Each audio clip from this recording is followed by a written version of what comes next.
Toño, voy contigo, porque hay mucho, digo, para la gente que nos está viendo, mucho que ocurre tras bambalinas, tomando llamadas, las reacciones ante estos temas que son delicados, escabrosos, pero también veo que siguen llegando los maestros al sistema, querido Toño. Sí, hay mucho de qué hablar, Vicente, mucho que señalar. Fíjate, y con esto le pido al equipo que nos grabe. Me estaba dando cuenta que en la primera plana del New York Times hay una circunstancia muy cuestionable. No sé si la tenga por ahí el querido Héctor, a ver si se la pueden mandar. Se la pasé a don David desde hace rato. Pero en la portada del New York Times me parece que minimizan hasta cierto punto y ponen de forma ambigua pues esta nota que voy a platicar en unos momentos más con el queridísimo Francisco Paco Cruz. Esta pseudonota que ya desmintió la misma Casa Blanca y a la que le ponen, bueno, pues los mayores bisbirules con tal de que no suena que ellos fueron los que la regaron. Mire, le ponen por ahí un encabezado y cambian el tono de la nota desde el principio de forma muy, muy rara. Lo estoy buscando por ahí, a ver si ya la tiene por ahí Héctor, me da la impresión de que no. Pero bueno, dice, en México, Estados Unidos observó la compañía que mantuvo un líder. En inglés es In Mexico, US eyed company a leader kept, ¿no? Que es un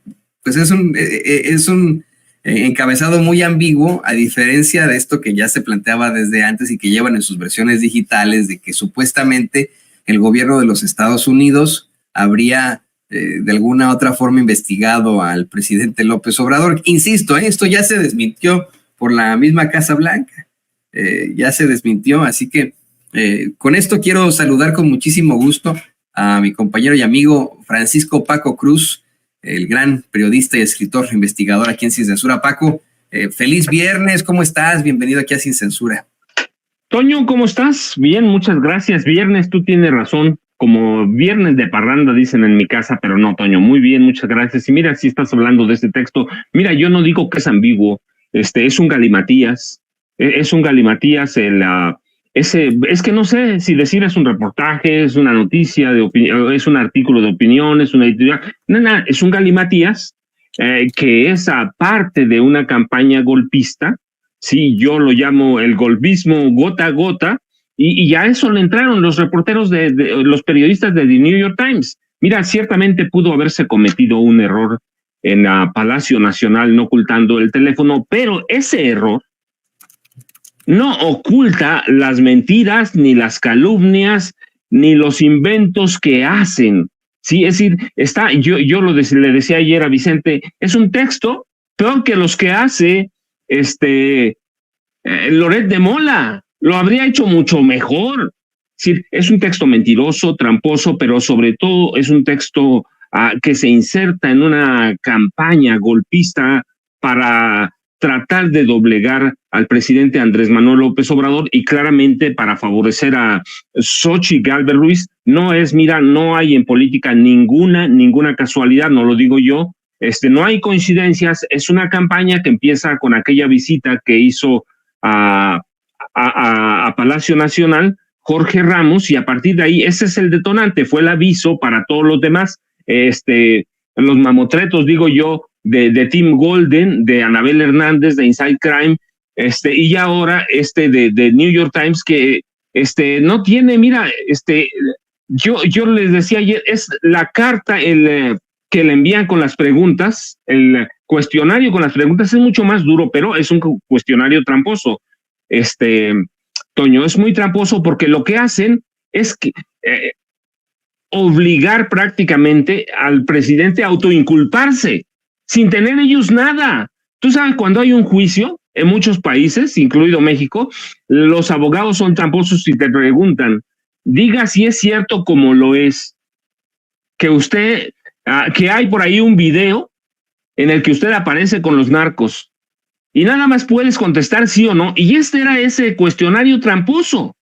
Si tú ves el cuestionario palabra por palabra o pregunta por pregunta, es un cuestionario tramposo que intenta hacer que se autoculpa el presidente López Obrador, es decir, es un texto golpista, y la periodista, que es la que lleva la investigación, la jefa de los corresponsales de México, pues nada más lo único que hizo fue refritear y actualizar el texto de Anabel Hernández y de Tim Golden. Es lo que hace, verdaderamente hay que fijarnos, y eso es parte, para mí, es parte del golpismo de la DEA. Yo lo he documentado y lo he dicho. Desde hace años, la DEA retomó tareas que tenía la Agencia Central de Inteligencia, que también hay que decirlo, tiene un brazo antinarcóticos, pero no lo usa, por lo menos en México lo ha usado menos, y hay una historia grandísima de la DEA ya como parte de los ejes de inteligencia del gobierno de Estados Unidos, sobre todo del Departamento de Justicia, para promover golpes de Estado en varios países. La DEA lo podemos llevar ya bien a la caída de Manuel Antonio Noriega en Panamá. Antes de eso, la CIA, recuerdas, estaba Bolivia, estaba Argentina, Chile, en el que el mismo Nixon metió la mano directamente, y ahora usan a la DEA.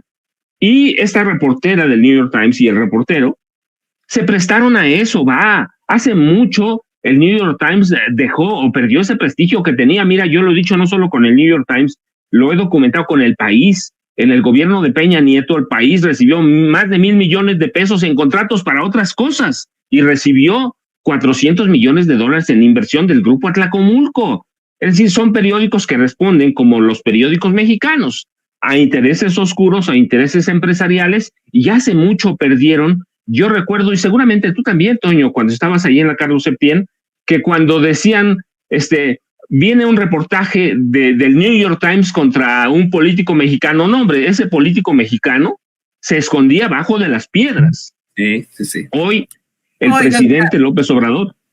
Nos le hicieron creer así de la forma más desafortunada, nos endiosaron al New York Times, al periódico español El País, ¿no? O sea, nos decían, el que termina en el New York Times es porque ya vaya que la hizo, pero solamente admiten a los que estudiaron en la Universidad de Columbia, ¿no? Que supuestamente es la mejor para periodismo, y ahí fue Xochitl Gálvez, ¿no? A reunirse con los estudiantes.